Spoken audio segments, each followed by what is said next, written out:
Vice President, with due respect, needs to go back to elementary economics. The whole idea of economics is to choose alternatives, to choose from alternatives, to make a choice. They made the wrong choice at the wrong time, and that is where they are suffering consequences. And you need to understand that why I have zero sympathy for them is that, one, they were the party in power before, and they said that they will continue where President Buhari stopped.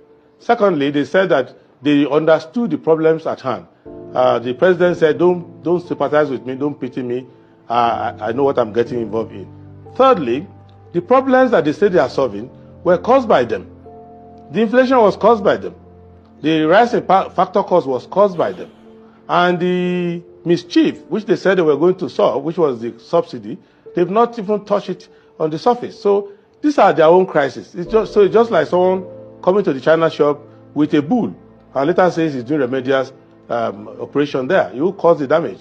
So nobody should tell me that there's no alternative. I can give you 5 good alternatives immediately. Quickly. No, what makes it different? Alternatives. It is easier to talk if you don't think. But if you think, you will think thoroughly before you talk. And when you talk is where you will walk. So they have not been thinking. And I'm not saying this just to be funny with them. Emilokon, it is my turn. It's not an economic philosophy. So, and the essence of coming is to tell us what you want to do. Dodging debates is not an economic policy. Bala, Blue, Bulaba, all of those babbling, it's not an economic debate. So they did not articulate what they wanted to do. They did not understand the implications of the decisions they were taking. And they do not have the executive capacity. This is the problem. So they are not going anywhere.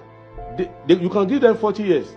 They're not going anywhere. This is why, if you look at the First Republic, the most dominant education that people had is the PPE, philosophy, political science, and economics. If you don't have that knowledge, you cannot work for the common good.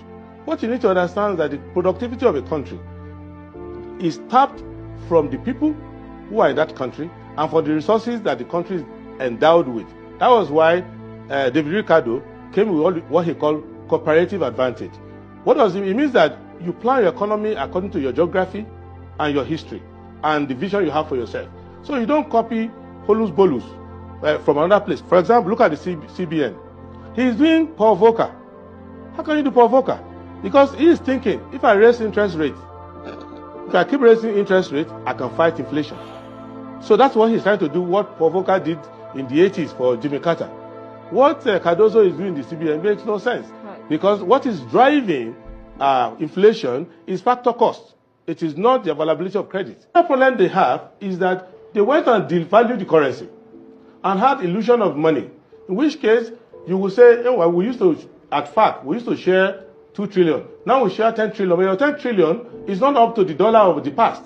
And if you look at the contraction of the economy, our foreign exchange earning is still stuck at the real value of the 90s. So, which is why I say, why don't you employ the people? Right now, they are not employing people. Right. So they kill all the institutions that can employ people, and they are also not making an incentive for doing business in Nigeria. If you look at global incentive, look at the US. What is the incentive? Incentive is availability of credit. Anybody who wants to do business anywhere in the world, you cannot get a better credit facility than the US. In China, you have infrastructure support. So with $1 million, you can have a factory of 1 billion because the state will support you, everybody will support you. Now in Europe, why do they support you? They support you with social services. So if you hire workers, you don't have to worry about transportation, you don't have to worry about insurance, health, and all of that because the state is taking care of that. Here, the only thing we had before was because we produced crude oil, so we had low energy costs. So if anybody wanted to invest or produce in Nigeria, anywhere in the world, they will say, oh, Nigeria, go there, they have low energy costs. So go there. Secondly, because they have low energy costs, you can pay little wages to workers, so you have cheap labor. That's all gone now. And they are showing crass economic illiteracy. And that is a problem. And if you look at the way they are even analyzing data, you just don't come out and say the economy, there's no alternative. You put your data together, then you do econometric analysis of your data, and you get a data-driven decision making. It's not dogmatic. When you are taking a step, every quarter, you look at it. Look at their medium-term expenditure framework. They're not keeping to it. There's nothing they're keeping to. Are you in that camp of people that say that we are being held hostage, that the people that are running the country are not even in charge? They're not running the country. They're doing business. Occasionally, they get distracted with governmental duties, but their primary business, they are just business people. And they think, that's why they are trying to run petroleum industry rather than have a regulatory framework. They're not running the economy, they're not running government, they're just trying to, they don't see you and me as citizens. They see us as customers. So they are mercantile in their approach. So they see you, oh, you're a customer, I can get extra money from you by hoarding petrol.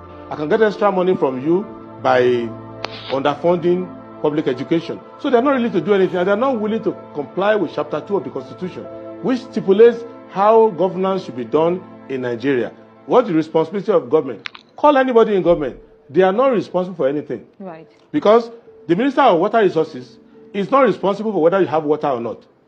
The Minister of Education is not responsible for educational outcome, whether the student fail WAEC, fail JAM, is not responsible. The Minister of Health is not responsible for life expectancy or medical outcomes. They are just carrying these titles to enable them to put their signature to award contracts. But they're not, beyond that, they're not going to do anything. Remember that in the past, Lagos had the best water in all the English-speaking world. Lagos. Yeah. Better than London, Brisbane, Ottawa, anywhere. Nobody is giving water to anybody. Before, we had the best hospitals. UCH Ibadan used to come first or second in the entire English-speaking world. They're not doing any of those things. So we have people who are in power, but they're not in government because they're not governing.